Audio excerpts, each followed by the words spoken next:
somos uma legião. Bem-vindos ao Irmandade Nerd.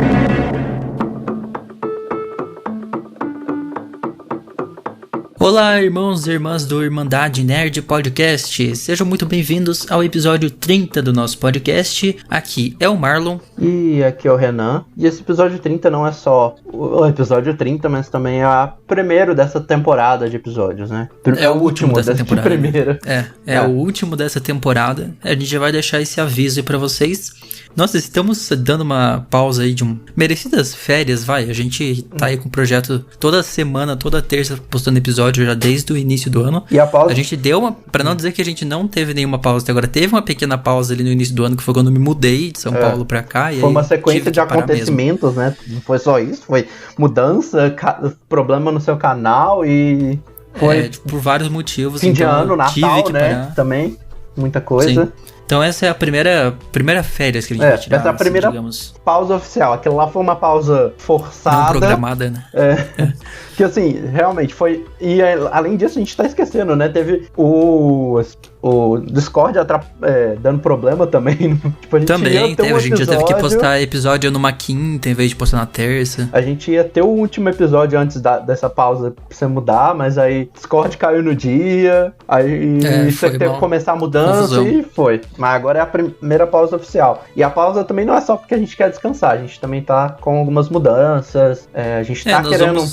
Nós vamos, digamos assim, mudar o formato a princípio, porque nós vamos fazer um piloto, né? Assim como o primeiro episódio foi um piloto, agora nós vamos ter mais um piloto dessa segunda temporada. Eu acho que vocês vão gostar das novidades que a gente vai trazer. A ideia vai ser mudar um pouco o que nós viemos fazendo até agora e vamos fazer ao vivo.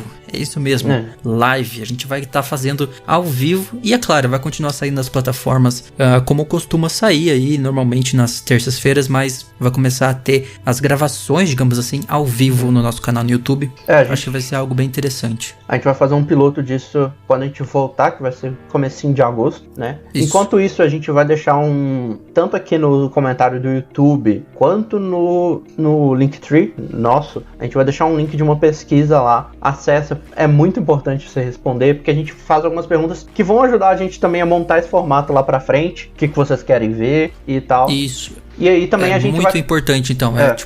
Muito, muito importante isso mesmo. Clica nesse link que tá aqui embaixo, tá? Se você tá em qualquer agregador de podcasts, tá, enfim, no Linktree ou no YouTube, também. Ou no nosso Linktree, isso. E responde ao formulário que ele vai dar um belo termômetro pra gente de como fazer. E também passando temporada. Do primeiro episódio, quando a gente fizer o episódio piloto ao vivo, a gente também vai querer ouvir vocês como é que foi, se gostaram do formato, volta pro antigo, faz isso diferente, a gente vai ouvir. Sim. A gente quer. Mas enfim, acho que eram esses os avisos, né?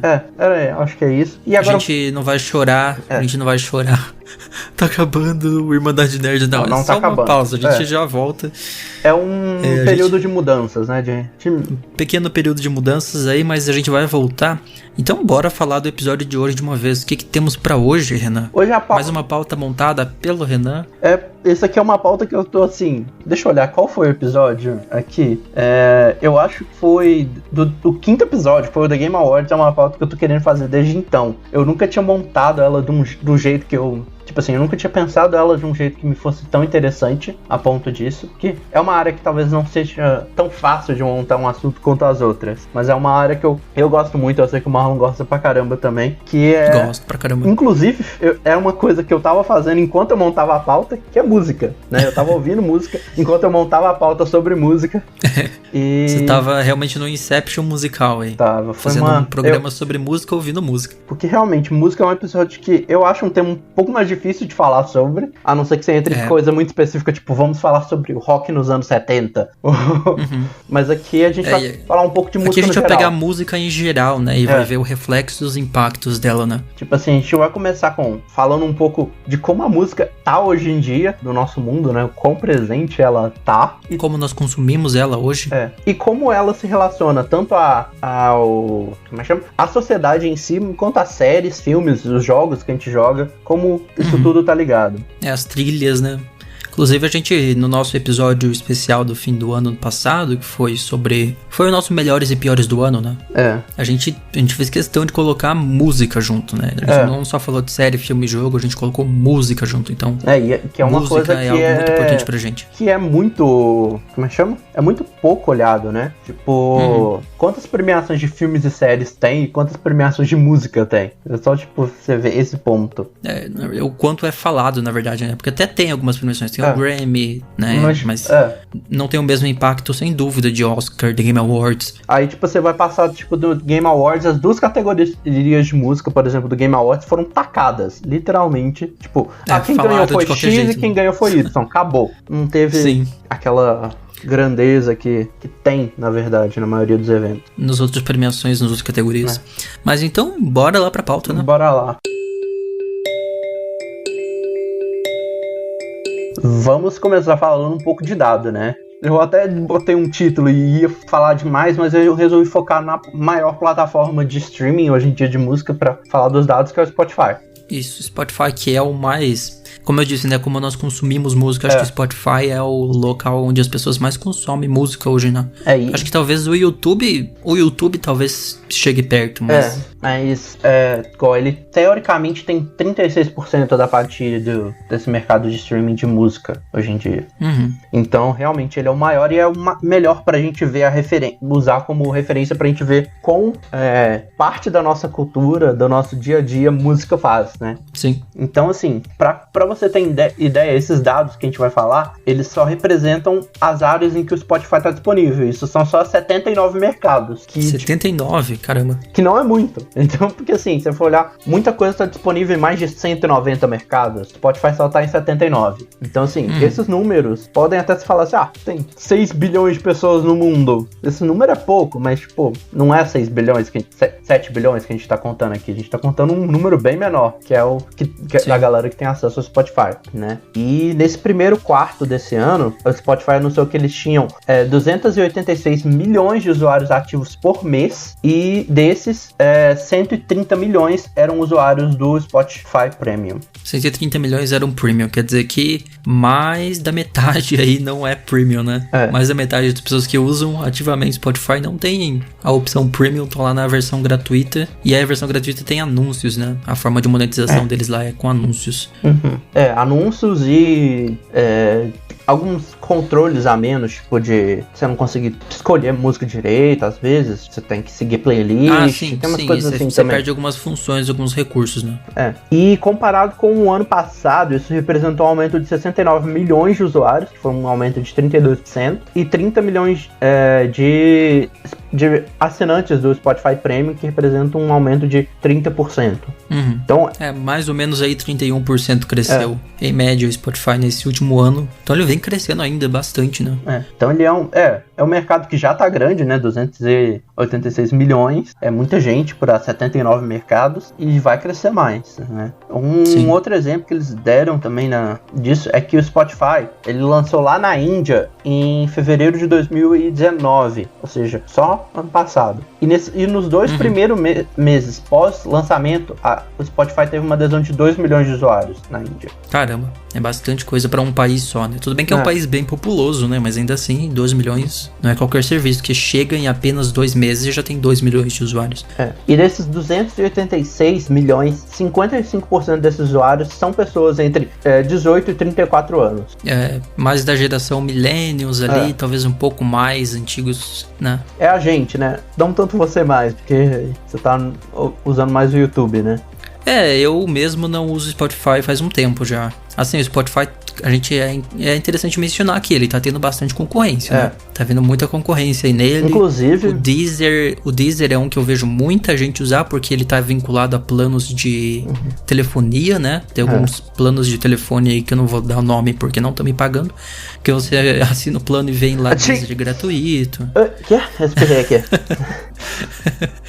Não é pra falar o nome, mas enfim. Eu espirrei. Desculpa. Esse pessoal aí, né, tem essa adesão junto ali no combo, digamos assim. E assim... E eu mesmo nem uso o Deezer, eu uso o YouTube Music, porque eu tenho YouTube Premium.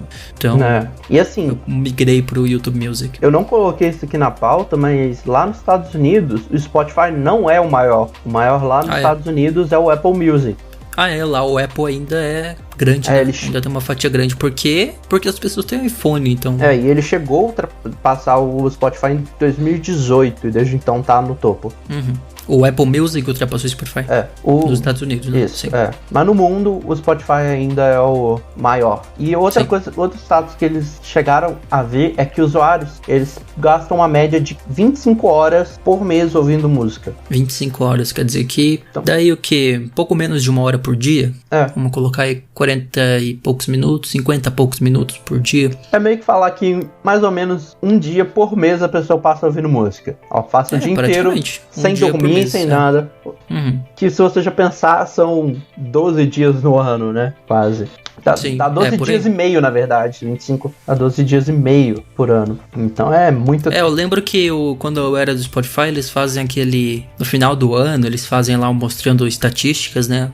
Que é o Rapid. As estatísticas. Como é que é o nome? O Rapid. Isso, Rapid. E eu lembro que, tipo, lá tinha... No meu dava 30 e poucos dias ao longo do ano. Tipo assim, eu realmente sou um heavy user de música. Eu tô o tempo todo ouvindo música.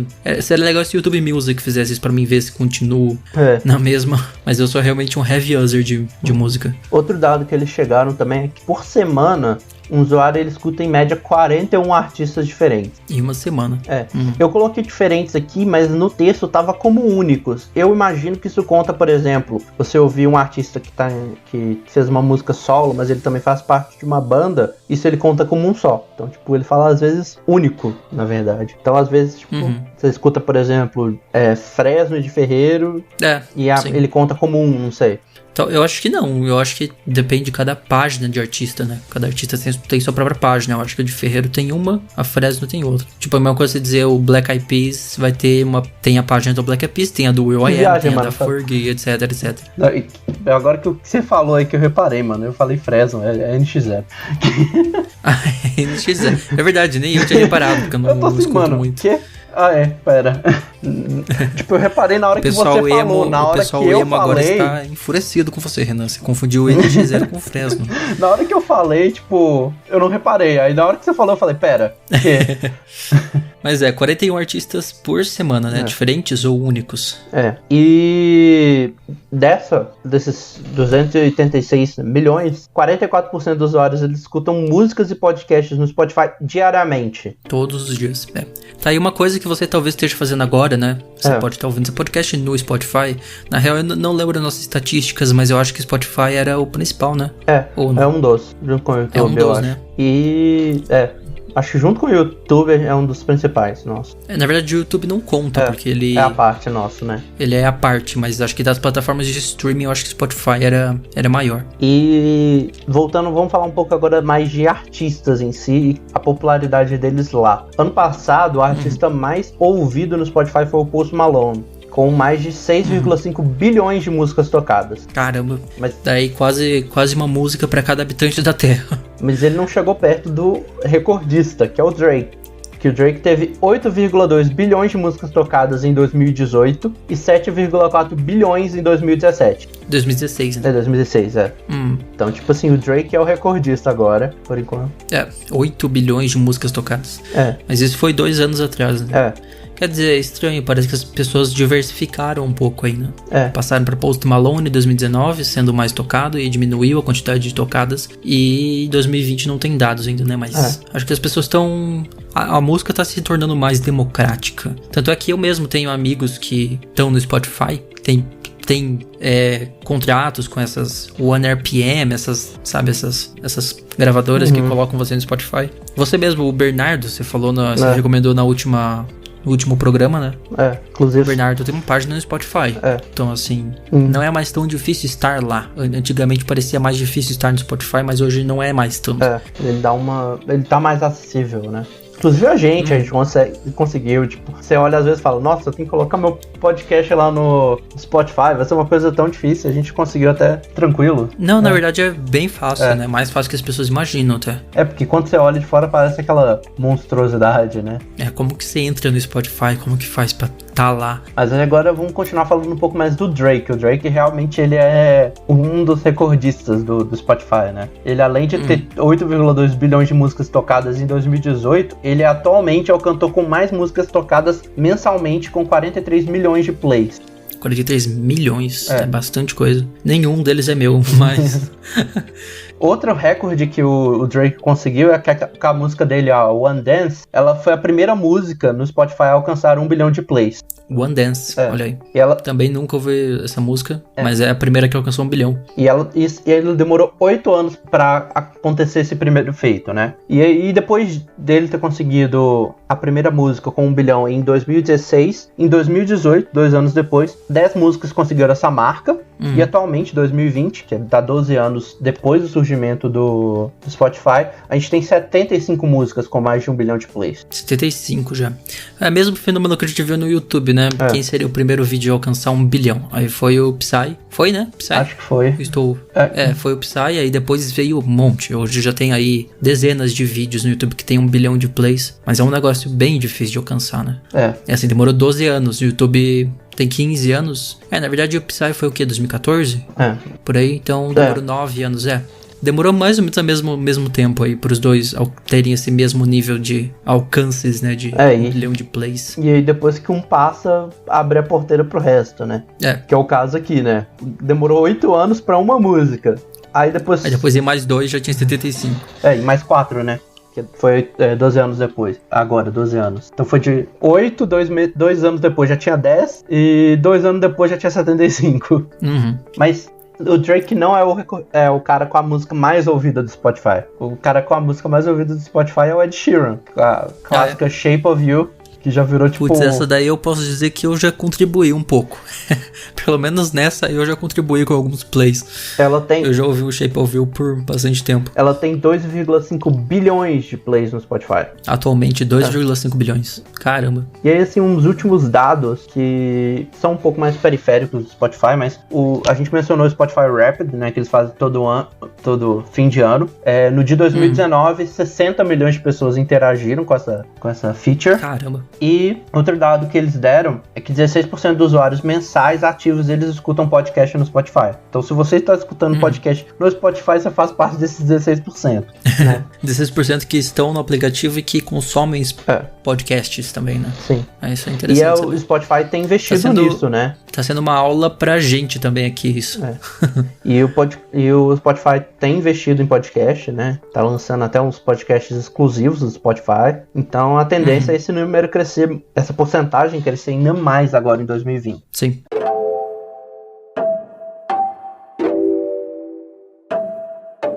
Agora vamos falar um pouco de como essa música, esse tanto de música que a gente escuta e tal, ela reflete a gente e ela impacta a gente, né? Porque a gente tem esse meio termo, né? A música faz uma coisa, ela é um reflexo nosso, mas ela também consegue impactar a gente, né? E assim, a música ela é usada por todo mundo, quem faz e quem ouve, como uma forma de representar o estado emocional e o que você tá pensando sobre si e sobre a sociedade no geral, né? Isso quer dizer que ela acaba sendo um reflexo de tudo que a pessoa sente ou pensa sobre ela e sobre a sociedade em que ela vive, né? Na verdade isso varia de cada artista, né? Tem artista que vai sempre para alguns temas, outros vão para outros temas. Eu ainda sinto que música sobre amor, por exemplo, é a que mais tem, né? É a música que é o sentimento que mais tem em música, mas assim, realmente cada artista vai pra um lado. Tem músicas de todo estilo, todo tipo, e é exatamente isso. Elas são às vezes o reflexo do que o artista pensa, e é interessante isso. E assim, se você pegar uma música, por exemplo, pra analisar, você vai conseguir entender um pouco de como era o mundo em que vivia a pessoa que escreveu aquela música. E esse mundo que eu falo, não tô falando só do mundo global, né? Em escala... como é que chama? Escala global. Ele pode ser num mundo na questão pessoal também. E eu botei 2 exemplos aqui que são de uma banda que a gente gosta gosta pra caramba. Que é 21 Pilots, e as duas músicas são do mesmo álbum, né? Que é Neon Gravestone, que é uma música que trata de uma questão global, que é a questão de como a mídia, hoje em dia, ao dar exposição pra uma pessoa que... Ao dar uma exposição pra uma pessoa que se matou, às vezes acaba não intencionalmente glorificando o suicídio. Sim. Que é um exemplo de como uma música representa o mundo numa escala global. E uma que representa na escala pessoal é a música Legend, desse mesmo álbum. Que é uma música que representa ele com o avô dele. Que se você já viu a capa do Vessel... É Vessel? É do segundo álbum, né? Sim. Que tem a foto com... Que a foto lá dos avós deles conta a relação dele com o avô dele, o Robert, do Tyler com o Robert, né? Que começou a gente não sabe como ele morreu mesmo, mas que se você lê a letra, você começa a entender que ele parece ter tido Alzheimer. Que ele fala, por exemplo, coisas como, tipo, você não me reconhece. Eu não tô lembrado exatamente da letra, tipo assim, verdade, por exemplo, é nessas linhas aí. Ele tem uma hora que ele fala: When your eyes did not know me like I know you. Então, quando seus olhos não me conheceram do jeito que eu te conheço. Literalmente o artista colocando a vivência dele na música, né? Tipo, e até ele menciona uma parte assim que ele fala: I wish she knew you, que eu desejava que ela te conhecesse, que ele tá falando da esposa dele, que não chegou a conhecer o avô dele porque ele já tava sofrendo do Alzheimer. Você falou algo interessante aí, que foi como isso músicas costumam ser um reflexo de épocas, né, de tempos. E tem muita música que você escuta e que, se ela fosse lançada hoje, talvez não fosse vista com bons olhos, ou alguma coisa que é dita na letra, ou vice-versa. Pegar uma música de hoje em dia, pega um funk aí e coloca pra sua avó ouvir e ver o que ela vai achar de algumas letras, não se encaixariam em outros tempos da mesma sociedade. Nem diria a mesma sociedade, uma sociedade diferente mesmo. Então isso também é interessante, como música marca uma época mesmo. A gente tem, e não é só exemplo novo, né? A gente usou aqui o exemplo de 21 Pilots, que é uma coisa recente, mas lá na década de 60, por exemplo, a década de 60 foi uma década que muita gente considerou como um período em que a galera buscava a liberdade, uma rebeldia dos padrões que a sociedade tem. E não coincidentemente, porque não é uma coincidência, foi também o período em que teve o maior crescimento do rock. Sim. Que é um estilo que geralmente é associado com esses sentimentos de liberdade, rebeldia, de alguma coisa mais agressiva, né? E que os pais conservadores ficavam malucos porque a nova geração tava ouvindo. E isso até continuou na década de 70, que a liberdade já tinha sido um pouco mais conquistada, e inclusive a década de 70 é o surgimento do metal, por exemplo. Sim, vai entrando em subgêneros, né, cada vez mais diferentes. E agora, com o passar dos anos e com a modernidade, a gente chega no meio termo, né? Que além da música refletir a sociedade, elas inverteram um pouco a situação e agora elas passam a influenciar a sociedade. Também. As pessoas copiam aquela história de a vida imita a arte ou a arte imita a vida, né? E assim, é claro que isso aí é uma coisa que tá presente desde que a música surgiu, essa influência. Tipo, a gente tem um exemplo de uma música que chama You Don't Own Me, que ela foi lançada lá em 63. Se você não tá lembrando dessa música, tem um cover dela que foi feita pro filme, acho que do Esquadrão Suicida. E a letra da música é uma clara mensagem que ficou muito popular sobre como naquela época tinha muita subjugação e objetificação da mulher, e combatendo essa visão, né? Sim.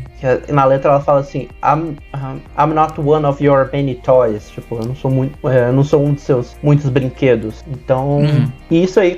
músicas de protesto, se a gente trazer isso pro contexto do Brasil, a gente vai lá pra época de ditadura, por exemplo, onde existiam artistas que meio que faziam críticas disfarçadas ao governo da época, né, aos militares no poder, com suas músicas, né? Então eles disfarçavam as críticas que eles tinham nas suas músicas.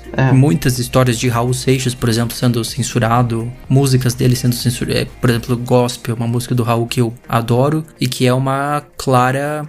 Na verdade, é uma música que foi censurada mais pela questão religiosa dela, enfim. Existem muitos exemplos de músicas na nossa história, aqui no Brasil também. Roda Viva é uma críticas. É clara, Roda Viva também.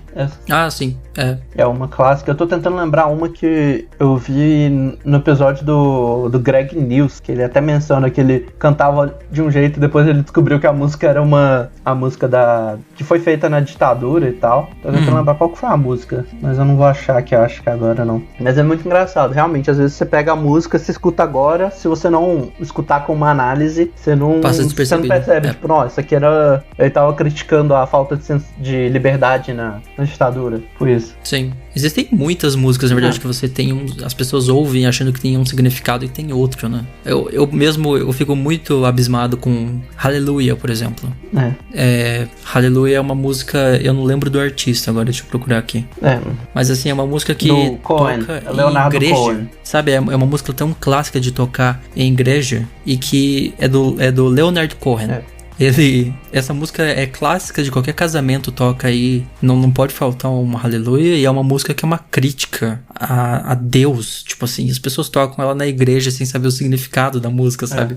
Eu acho isso a coisa mais irônica do mundo. É tipo... Leonard Cohen, Hallelujah, tipo, é um grande exemplo disso. É tipo a galera que escuta Pumped Up Cakes e fica mó animadão. E não faz ideia Essa aí é um pouco mais clara até, né? É bem objetivo o significado dela. Você tem que ser meio burro pra não ouvir e não perceber o que ele tá falando. Mas assim, às vezes a galera que não tá tão interessada na música, então não entende inglês direito e só vai pela batida. E não percebe o significado do que realmente ele tá falando. Pumped Up Kicks, que foi bastante criticada também por glorificar, segundo a palavra de algumas pessoas, mass shootings em escolas, né? Sendo que é só uma história que ele tá contando ali, não é nem baseado em nada real. E assim, igual a gente falou, isso é uma coisa que a gente sempre teve, né? Essa influência da música na sociedade, mas ela é muito mais visível e comum hoje em dia, né? Acho que um dos jeitos mais modernos que as músicas influenciam como a gente vive são as músicas que estouram nas paradas, né? Estão lá no topo, por exemplo, se a gente abrir o Spotify aqui agora, você vai ver tipo Blinding Lights do The Weeknd lá no topo. Eu nem sei que... deixa eu ver o que tá no... Ou então outros locais, tipo o Billboard 100, Hot 100. Tipo, no Spotify, primeiro, a música número 1 é o Rockstar do Roddy Ricch com Da Baby. Então, tipo, enquanto isso no Brasil, a gente abre aqui, número 1 é o quê? Desce pro play, papapá, da MC Zack, da Anitta e de mais alguém. Do Tyga. Não, mas nos dois eu não sou de ouvir música muito do que é popular, não. Tipo, eu fujo bastante de música mainstream. Se você olhar, tipo, dessa que você mencionou, Blinding Lights é uma que eu ouço, me pego ouvindo muito raramente, porque realmente é muito bom o novo álbum do The Weeknd. Inclusive eu fiz um trailer conceitual de GTA 6 com essa música. Então é uma música muito boa, mas é difícil eu pegar uma música ali do top 100 e ouvir. É muito, muito difícil. E assim, não é só estourando nas paradas, né? A outra mais clássica ainda é virar meme, ou símbolo de algum movimento ou ideia. Isso também. É o clássico. É o que mais acontece. É simplesmente, eu posso falar pra você só meme do caixão, ou então... Você lembra na hora da música. Ou então turn down, você já completou aí a frase e tal. Ou então eu posso, aqui do nada... Dá uma tirada fantástica aqui no Marlon que você já vai tocar na sua cabeça, tipo, turn down for what. A gente nem precisa ter colocado na edição aqui, você já vai ter ouvido as músicas, né? Sim. E não só lembrar da música, às vezes você lembra de uma história ou de algum vídeo que você viu que tem relação com essa música, né? Tem algumas músicas que demoram pra virar meme, outras viram instantaneamente. Tipo, a música do Caixão, cara, essa música não é nova, essa música é bem antiga. Mas do nada, em 2020, ela tá aí pra a música do meme. Como não esquecer do Rick Roll, Never Gonna Give You Up. Acho que é o maior meme musical de todos os tempos. Não é muito conhecido no Brasil, mas internacionalmente é. Que aqui a gente não tem o termo, fui Rick rolado. Até porque não fica muito bom. Mas lá fora existe um termo. Eu fui Rick Roll dessa semana. Eu tava no YouTube, cliquei num link no comentário achando que era pra uma coisa e quando eu fui ver fui Rick Rollado. Vamos criar esse termo em português, Rick Rollado. O problema não fica tão bom. Não fica tão bom, não. Mas assim, não é só as músicas que impactam a gente, né? Não a música ou a letra, mas as atitudes e características dos artistas, elas acabam também sendo inspiração pros fãs, né? Especialmente aqueles que são mais fervorosos, né? Sim. Assim, artistas famosos que são muito exemplos disso é o Elvis Presley, por exemplo, que popularizou o estilo do cabelo. Justin Bieber também, né, que popularizou o cabelo lá. O Justin Bieber também. Eu tive o cabelo do Justin Bieber antes do Justin Bieber, o que é incrível. Então, eu queria royalties aí do Justin Bieber, tá? A Britney Spears também, lá no começo dos anos 2000, né, com o jeito louco dela. Foram, tipo, artistas que realmente impactaram o jeito de vestir ou de agir. Isso aqui são os poucos, né, a gente consegue pensar em muito. Aqui no Brasil a gente teve vários casos, né, a gente teve Restart, que começou com a moda de roupa colorida. 2010. RBD também, né, Rebeldes. Nossa, também RBD, teve várias. Nem me fala RBD. Eu era muito fã de RBD, sério. Hoje em dia eu nem lembro mais, mas eu sei que eu devia estar na 4ª série, eu era super fã de RBD. O que a gente já mencionou, a gente mencionou a pessoa errada com a banda errada, mas vamos consertar, né? O Di Ferreira com o NX0 e o Lucas Silveira com o Fresno também foram muito influência. Não tanto, tipo assim, eles não têm influência de estilo tanto hoje em dia, mas lá na primeira década eles tinham uma influência gigante. Criaram o movimento emo, praticamente.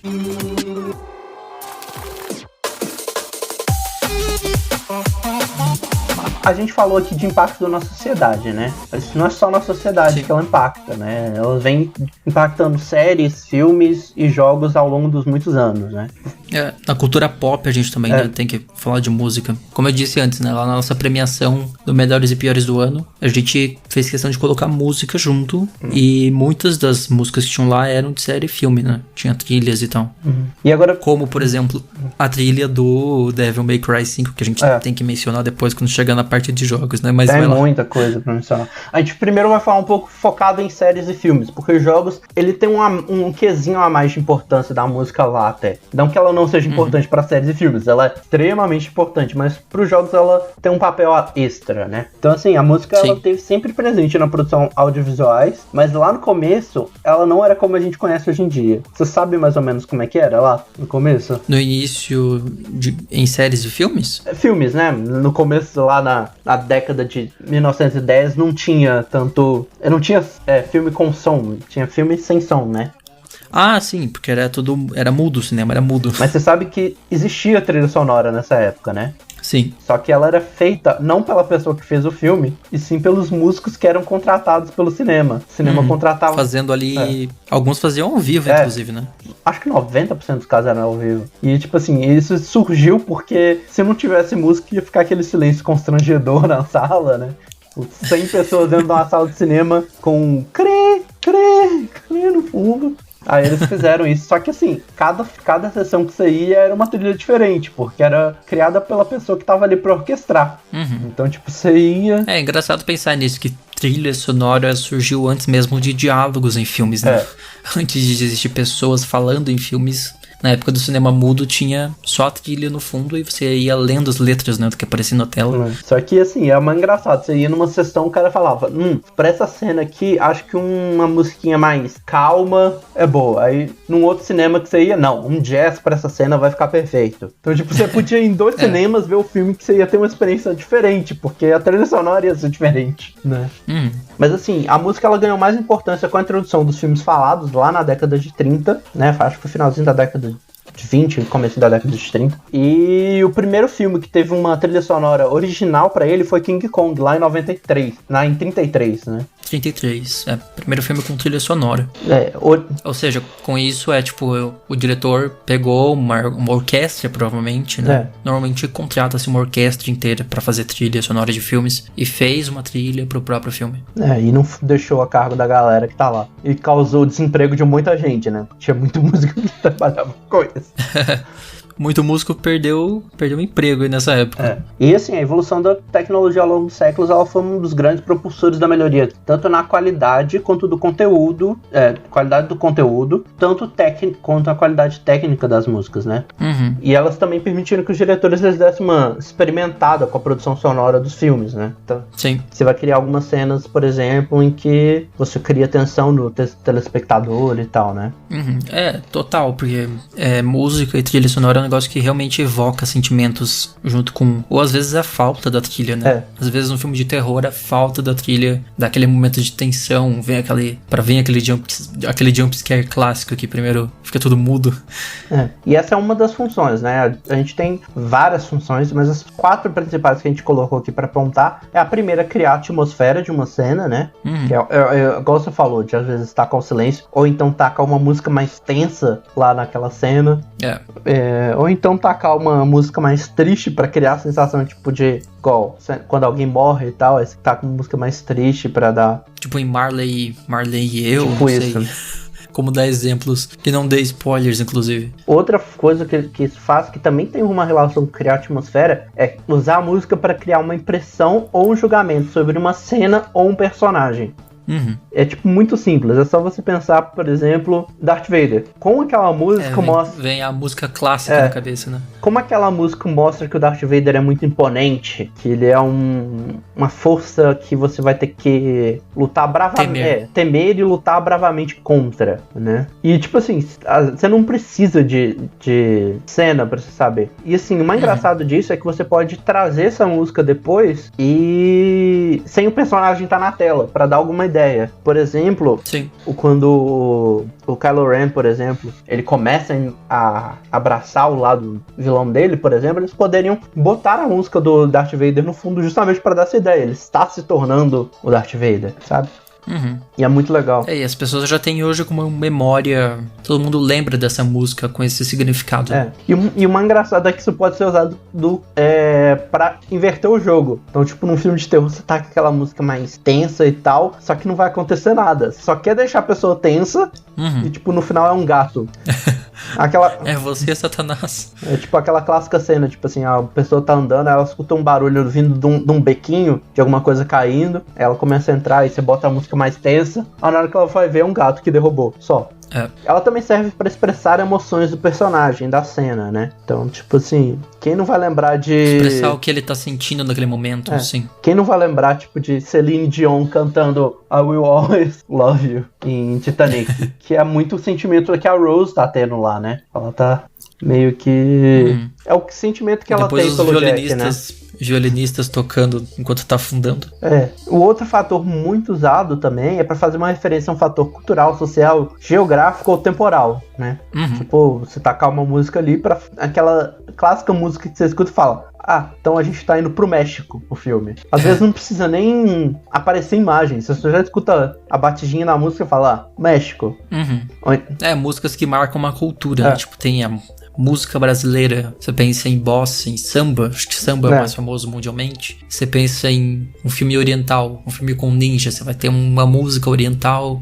E cada lugar do mundo realmente tem uma música que marca mais aquela localidade. E assim, e é uma técnica bem interessante usar nos filmes. Outra coisa que você falou, tipo, a questão da bossa. Se você usar uma bossa, talvez, ela vai dar uma ideia de um Brasil mais antigo. Mais antigo, dos anos 50. Enquanto você usar mais um sertanejo ou um funk, você dá uma ideia do Brasil mais atual, né? Então é muito legal como isso pode ter, né? Ser feito. E ainda tem uns casos em que a música não é só usada, né, no filme, mas ela é feita para o filme ou é um cover de uma música que é feito para um filme, né? Eu tô vendo que isso se torna mais comum hoje em dia, né? Não era tão comum antigamente, mas antigamente não era tão comum em filmes e séries, mas era comum em comercial. Tipo, tem uma loja aqui no Brasil que chama Casas Pernambucanas, que eu desafio muita gente a ver as propagandas antigas e não ficar com a música na cabeça. Sério, que era uma música... Não, sem dúvida, os jingles, né? Tipo, eu lembro, sério, eu lembro da música das Casas Pernambucanas. Eu sei cantar a música. Eu não vivi na época das Casas Pernambucanas, pra você ver o nível.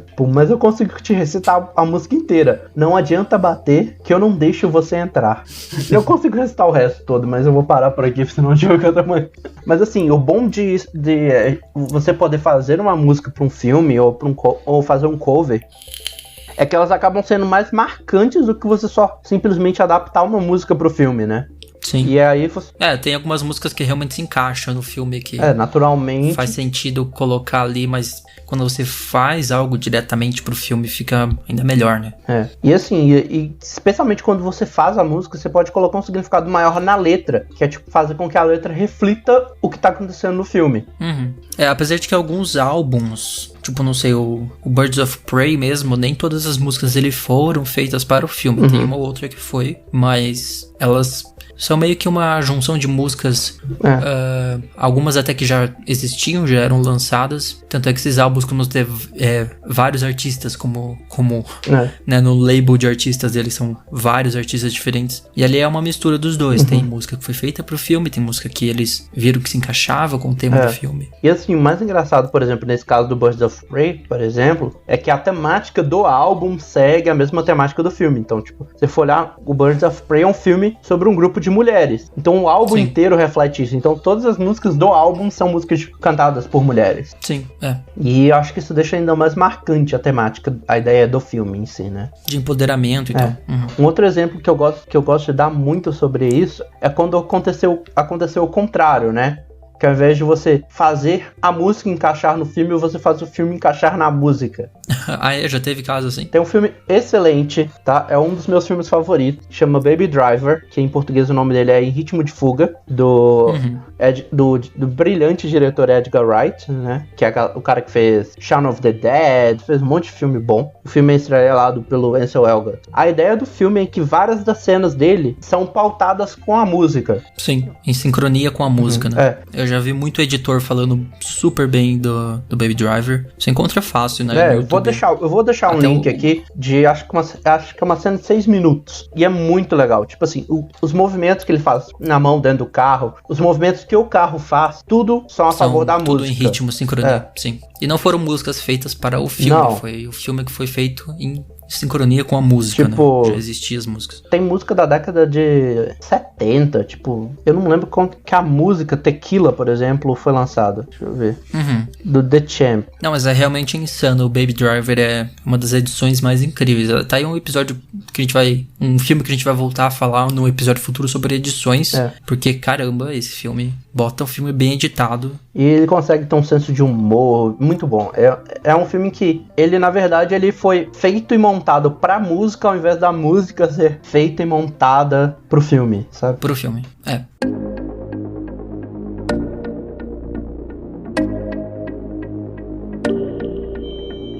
Mas vamos lá pra jogos, Vamos falar um pouuk de jogos, né? Que... Não podemos deixar de falar de jogos aqui toda semana, pra não perder o costume. Jogos é outra mídia em que a música ela sempre esteve presente, né? Sim. Você pensar lá nos jogos do Atari, tinha algum tipo de som, não necessariamente música, né? Mas especialmente os consoles que vieram depois da queda da indústria de jogos, né? Tipo o Super Nintendinho, o Nintendinho, vários outros. A música sempre esteve presente. Aquela famosa música de 8 bits, música de 16 bits. E apesar dela estar presente desde o início, eu sinto muito que os jogos é um dos meios que, mesmo ela sendo muito necessária e sendo muito eficiente para fazer muita coisa, as trilhas sonoras de jogos, elas não são valorizadas da mesma forma que trilha sonora de filme, trilha sonora de séries ou música no geral, né? Como você falou antes no The Game Awards, né? Que deram uma jogada de qualquer jeito, a premiação de música e trilha sonora. Se eu lembro bem, eu não lembro direito como é que foi, mas eu acho que as duas premiações de músicas foram apresentadas no pré-show, não foi no show principal. Sim, eu acho que foram no pré-show e não foi no palco, foi com o Geoff Longe, lá naquele... Não, acho que nem foi o Jeff, foi só falou. A Cindy Burnman, eu acho que é o nome dela, que apresentou e foi tipo assim, os indicados são X e ganhou X. Foi isso. E assim, uma outra coisa que eu acho que prova muito isso é você ver quantas trilhas sonoras de filmes e séries você vê impressas num CD ou publicadas numa rede social, né? Numa plataforma de streaming, enquanto você vê de jogos. Isso tem mudado hoje em dia, claro. Se for lá no Spotify, eu acho, você consegue achar a trilha sonora, acho que da maioria dos Final Fantasies. Tá sendo mais comum hoje também sair álbum junto com o jogo, né? O próprio Death Stranding teve um álbum junto com ele, Red Dead teve álbum que saiu junto com ele, GTA teve 2 álbuns também que saíram com ele. E assim, mas eu acho que é uma coisa que a gente ainda tem muito que mudar e adaptar. Realmente é pouco valorizado. A gente tem que dar mais valor para trilhas sonoras em jogos que são tão boas quanto, talvez até melhores do que de muito filme por aí. E a gente também tem que lembrar uma coisa, que fazer música inicialmente para jogos não era uma tarefa fácil, né? Os primeiros PCs e consoles, eles tinham inúmeras limitações, especialmente na área de áudio, já que tinha poucos canais que eram dedicados ou liberados para efeitos sonoros e trilha sonora. Né? Sim. E aí a gente... A própria música icônica do Mario, por exemplo, né? Que não tem como você não ouvir a música e não lembrar do Mario, lá do primeiro Super Mario Bros. E esse que é o bizarro, mesmo com todas essas limitações, o Koji Kondo, que é o compositor da música tema do Mario, ele fez uma música que é tão contagiosa que conseguia representar o que o jogo precisava, e elas são memoráveis até hoje, né? Eu acho que se a gente for igual pegar a do Mario e, por exemplo, falar algumas notinhas aqui, tipo tan tan tan tan tan tan tan, você já consegue completar o resto na sua cabeça. Sim. Ou então até do Zelda também, que é uma que foi feita nessa época, que perdura até hoje. É bizarro o que ele conseguia fazer com poucos canais de áudio disponíveis, né? A gente teve uma melhoria com a evolução da tecnologia, né? Cada vez menos limitações. E hoje em dia, se for olhar nos novos consoles, por exemplo, a gente vai ter placas dedicadas para áudio, né?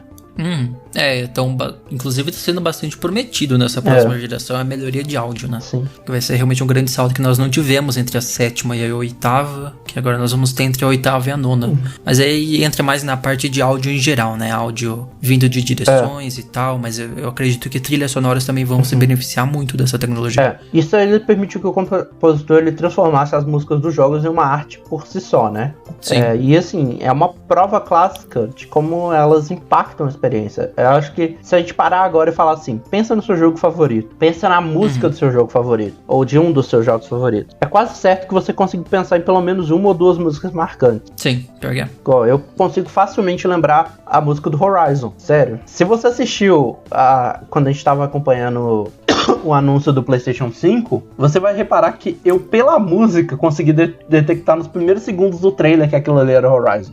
Pior. Você falou antes mesmo de aparecer a personagem na tela, você já falou isso. Tá com cara de Horizon, tá soando como Horizon. Porque a música do Horizon, elas tem umas notas muito específicas que eu acho muito legal. O outro exemplo é o próprio The Last of Us agora também. Apesar de eu não achar que o 2 tenha o mesmo impacto da primeira, mas ainda assim tem uma música que é marcante, o violão ali, né? E ele faz também aquilo que a gente falou de filmes e séries, né? De fazer cover de música e fazer impactar. Eu não vou falar a música, qual, eu não vou falar como, nem porquê, nem quem que faz o cover, mas tipo, tem uma música que aparece na primeira 1 hora que você tá jogando o jogo, você vai saber. Que assim, eu ouvi as 3 melodias da corda e eu já sabia qual que era o cover, porque eu já gostava da música, mas eu cheguei a apaixonar ela porque ela apareceu em How I Met Your Mother, num momento muito importante de How I Met Your Mother. Eu tô tentando lembrar qual agora, porque tem 2 na primeira hora. Se diz no hotel... Não, tipo, é uma das primeiras cenas do jogo. Uma das primeiras cenas, então é mais antes. A que eu tava pensando era outra, era do A-ha. Não, é a do Pearl Jam. Essa do hotel me marcou mais, mas realmente a primeira também é muito boa. E assim... Não, é legal como o jogo faz você interagir com o violão, né, no 2, usando o touchpad, é muito bacana isso. E essa música, por exemplo, eles conseguiram adaptar, fazer exatamente o que a gente falou, de pegar a música e adaptar ela pra história, pra coisa. E acho que vai ser uma das coisas que eu vou mais lembrar da trilha sonora do The Last of Us Parte 2, por exemplo, é essas músicas covers. Mas também, assim, realmente a trilha sonora tanto do primeiro quanto do segundo tem notas incríveis assim na música que eu acho fantástico, sabe? Que realmente marcam o jogo. Quando eu penso em Red Dead também, eu lembro na hora de Unshaken, do D'Angelo, que é uma das minhas músicas favoritas também. É fácil de lembrar várias músicas também, né? GTA V, Welcome to Los Santos, que é a música tema do jogo. Música tema é muito fácil, igual. Eu pego de vez em quando, eu começo a cantar, por exemplo, Jump Up Superstar, que é a música que foi feita pra Super Mario Odyssey. Que é uma música que, assim, ela foi feita para o jogo, tem uma história toda dentro do jogo, mas ela naturalmente é muito gostosa de ouvir. Tanto que se eu lembro bem, a Jump Up Superstar gostar, ela chegou a virar até... Como é que chama? Música de TikTok. De um meme? Ela deixou de ser exclusivamente música do Super Mario Odyssey e passou a ter presença no TikTok. Eu até mencionei antes também Devil May Cry, né? Devil May Cry 5 tem outros temas aí que são realmente muito marcantes. Mas nada como Devil Breaker. Sim, Devil Breaker, Aquela música é fantástica. Portal também, os 2 jogos do Portal terminam com uma música muito fantástica que reflete na história e tal. Sim, que, assim, foram feitas pro jogo também. Que eu acho que, tipo assim, eu lembro a maioria da letra. Se eu colocar pra tocar aqui, eu começo a cantar junto. De tão marcante que foi. O bolo é uma mentira. Uma grande mentira. E tudo que a gente falou de filme e série aplica para jogos também. A música serve para criar uma atmosfera, ela serve para criar uma impressão de um personagem ou um julgamento daquela cena, ela serve para expressar a emoção que aquele personagem está sentindo, para representar o fator cultural, social, geográfico, temporal. Sim. E também a falta da trilha também, quando é necessário, também. Mas ela tem uma coisa que as outras mídias elas não conseguem fazer com a música. Ela tem um impactozinho a mais, que é uma trilha bem escolhida e ela bem produzida, ela pode melhorar a performance do jogador. Ou então, reduzir caso ela não esteja bem encaixada, ou seja, aquela música que seja enjoativa de ouvir. Ou então ela pode ser usada para alterar o estado que o jogador faz em certas ações, né? Uma coisa que eu acho muito legal no The Last, por exemplo, é que quando alguém começa a te ver, ele começa a fazer um crescendo no áudio. Você não precisa reparar que ele não precisa botar um visualizador na tela falando, a pessoa tá te vendo daqui. Só com o áudio você já consegue saber, alguém está te vendo. Sim, eu sei o que você tá falando. Não é muito bem trilha sonora isso, mas seria áudio design. Mas é um exemplo. É um episódio que a gente podia fazer sobre também. Mas, por exemplo, você pode pegar uma cena em que a pessoa tá jogando mais quieta e bota uma música mais acelerada, pra dar aquela impressão de que ela tem que ser mais ágil. Você consegue fazer, por exemplo, até a pessoa começar a cometer um pouco mais de erro pela música, né? Deixa ela mais desesperada. E é isso, tipo, por exemplo, uma pesquisa ela chegou à conclusão que os jogadores do Doom de 2016, eles chegaram a fazer quase o dobro de pontos quando eles jogaram a mesma área com os efeitos sonoros e a trilha sonora ligados. Porque você... sem contar jogos que são feitos para a música, né? Jogos que são musicais. Tem vários exemplos de jogos que são feitos pra música. Tipo assim, eu sugiro bastante pra você ouvir a trilha sonora do Doom, que é muito bom. É um rock, mas que encaixa muito perfeito com a ação e é muito gostoso de ouvir. E eu entendo o porquê desse resultado. É isso, tipo, ela encaixa tão perfeitamente que você se sente no clima. Aquele termo em inglês, você tá no flow da ação e você vai. Eu acho que hoje a gente tem menos jogos. Não sei, Guitar Hero é uma franquia que morreu já, né? Infelizmente. Guitar Hero ele já meio que... Como é que chama? Mas tem, por exemplo, Just Dance. Just Dance é uma franquia do Ubisoft que tá todo ano sendo lançada e várias músicas licenciadas. E tipo assim, e essas franquias, tipo Just Dance, os jogos de esporte no geral e tal, os jogos no geral eles podem fazer uma coisa diferente, né? Que acontece também com filme e série, que é, ao invés da música ajudar o impacto da série, do filme, da série, o filme, a série, o jogo, ele impulsionar a música pra popularidade. Sim, isso também acontece muito. Tipo o Superman, da banda Goldfinger, que cresceu bastante com a aparição dele no Tony Hawk Pro Skater 1. Eu coloquei um outro exemplo aqui também, que é Fly Me to the Moon, da Kyle Ballard, que é usada no Bayonetta também, que é muito bem. Por exemplo, você conheceu Shining Down através da música deles no WWE. Sim, é verdade. E assim, isso é muito comum de ver. Uma música que eu lembro muito é uma música do Skrillex. Deixa eu lembrar o nome dela agora. The Band... Eu não vou lembrar. Mas que ela é trocada no Far Cry. Make It Bundam, do Skrillex. Que ela é tocada numa das cenas mais legais de Far Cry 3. Porque tem uma missão no Far Cry 3 em que você tem que entrar numa fazenda e queimar plantas. Só que enquanto você faz isso, toca Make It Bundam. E tipo assim, se você for olhar, a letra encaixa muito com a situação. E o fato de ser uma batida eletrônica te dá uma energia pra fazer aquilo ali mais coisa. É muito bizarro. E ajudou bastante a aumentar ainda mais a popularidade dessa música, né? Realmente tem muito artista que você ouve um lugar, você ouve num filme, aí você já pega o seu Shazam. Eu faço o tempo todo. Ouço uma música, uma série, alguma coisa, e já puxo o Shazam e já vou atrás do artista e já conheço um artista novo. Acontece o tempo todo também. Não, eu vou usar o que a gente já mencionou lá das músicas que aparecem no The Last of Us, por exemplo. Com certeza, as duas músicas, a do Pearl Jam e a do A-ha, aumentaram em plays e coisas depois do lançamento. Eu mesmo já ouvi, já me peguei ouvindo Take On Me depois por causa. Já me peguei ouvindo a do Pearl Jam também. Sim. Mas tá aí, eu acho que ficou um episódio bem bacana falando sobre músicas, trilhas sonoras. A gente começou falando de músicas por si, depois a gente foi pra trilhas em filmes, séries e jogos. Acho que a gente pode agora ter umas perguntinhas pra responder sobre.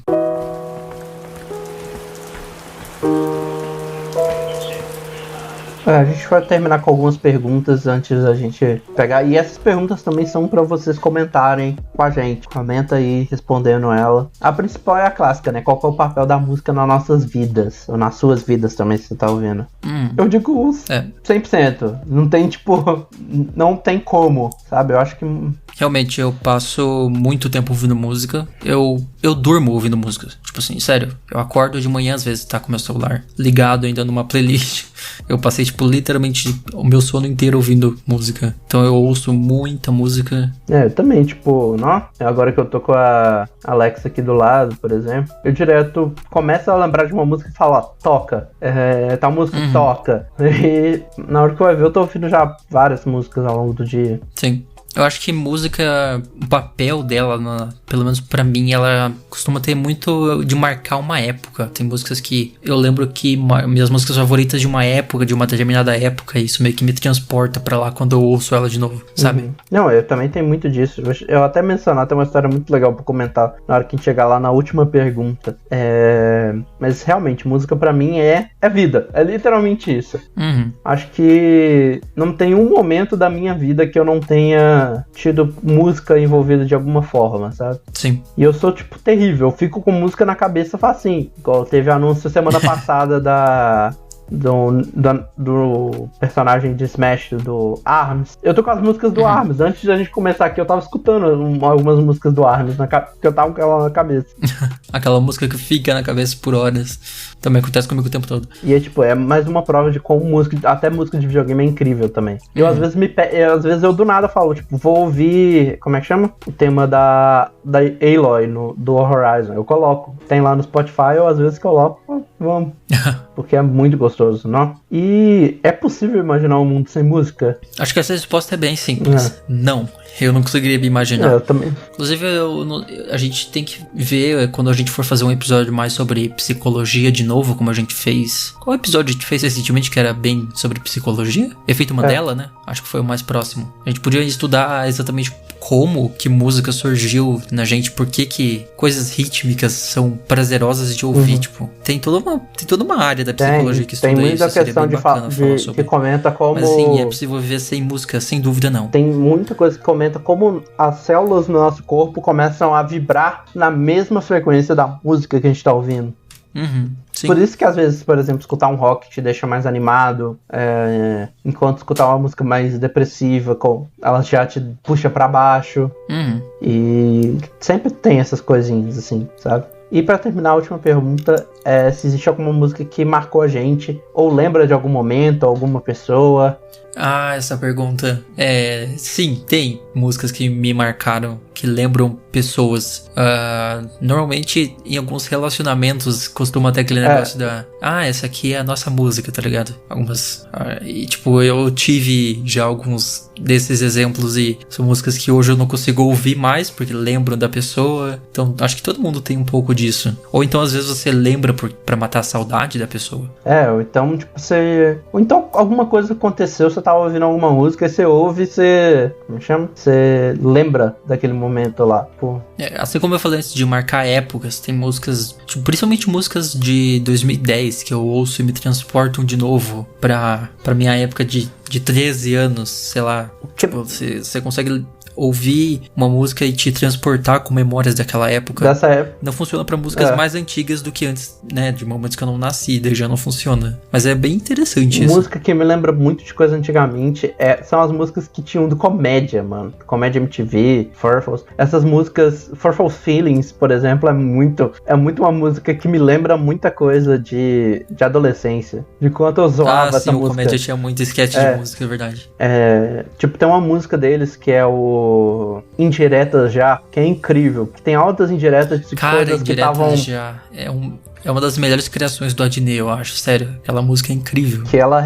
E o fato dela falar já o nome, Indireta Já... São altas indiretas, são coisas que aconteciam no mundo, coisas sérias, e coisas, tipo... super fúteis, tipo, banais. ele menciona o fato que acho que foi o Boris Casoy que xingou os garis durante o programa. Sim, aí menciona... coisas que, às vezes, se você ouvir, você nem vai entender muito. Não, tem coisa ali que não tem. É uma música bem cabeça pra um programa de comédia. E é muito reflexo do tempo, né? Tipo, ele mencionava, assim, que acho que é Saturday, agora é Sunday, que era uma referência que o Saturday Night Live, veio pro Brasil, só que era exibido no domingo. Sim. Tinha outras coisas que eu acho muito legal. Mas pra mim uma música que me marca muito, eu tenho várias músicas que me lembram muito da minha mãe, né? Inclusive eu tenho uma história que é muito engraçada. Tipo assim, engraçada é meio triste também, mas tem a ver com uma dessas músicas. Tipo assim, Câncer, que é o cover que o 21 Pilots fez da música do My Chemical. É uma música que me lembra muito por causa de ela ter sofrido com câncer e tudo. E tem uma música do Shinedown, que na verdade também é um cover, que o Shinedown fez uma música do Lynyrd Skynyrd, que é Simple Man, que me lembra muito dela. E a história engraçada que eu tenho é ligada a essa música, porque quando eu fui formar na faculdade, eu fiquei responsável por fazer aquela mensagem de pais ausentes. E eu pedi que colocasse a música do Simple Man, porque ela é mais triste, ela encaixaria também com o momento, né? Só que na hora que eu fui fazer o meu discurso, eles colocaram uma música, tipo... Eu esqueci o nome da música, aquela I used to rule the world. Tipo, não tinha nada a ver. E era uma música... Viva la Vida. Que é uma música, tipo, muito animada. E não tinha nada... na verdade não é tão animada tipo, mas não se encaixa mesmo. E assim, não tinha nada a ver com o fato de que eu estava lá pra dar uma mensagem sobre os pais das pessoas que faleceram antes das pessoas formar. E o mais engraçado é que, como eu tinha pedido a música e tal, já tinha entrado no plano, eu fiz o meu discurso fazendo referência à música. Só que eu não lembrei até eu chegar nesse ponto da frase. Aí eu tava lendo, eu tive que improvisar, porque não tava ali no script de coisa. Eu falo assim, como diz uma música que eu gosto muito, Simple Man, que na verdade no texto fala assim, como diz a música que estamos ouvindo, só que não ia encaixar. Então assim, e essa é uma música que realmente me lembra muito da minha mãe e me marca bastante também. Por ela gostar da música? Pela letra da música, né? Pela letra. Se você for olhar a letra de Simple Man, é uma mãe falando pro filho que ela quer que ele seja um homem simples, que ele seja feliz e tal. E aí eu peguei, e isso encaixou muito com o que minha mãe sempre quis pra mim, e aí eu marquei que essa música meio que me marcou bastante. E aí rolou isso, eu acho muito... Eu acho que eu tenho vídeo disso em algum lugar, depois eu quero até ver, porque é muito engraçado. Tipo, tocando uma música que não tinha nada a ver com o momento e...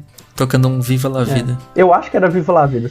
Se não era, uma outra música animada. Tipo, de batida animada, né? Eu mesmo não tenho experiência nesse sentido com música que marcou por pessoas que já se foram, mas sim por relacionamento comigo é mais comum, sabe? De tipo, ter a nossa música e aí eu não consigo mais ouvir a música. Um dos meus amigos mais próximos, por exemplo, uma música que eu lembro muito da gente ouvir, desde que no começo da minha amizade com ele, foi Stressed Out, do 21 Pilots. Eu lembro da gente ouvindo, cantando junto, então, tipo assim, tem essas músicas que marcam e tal, é muito legal.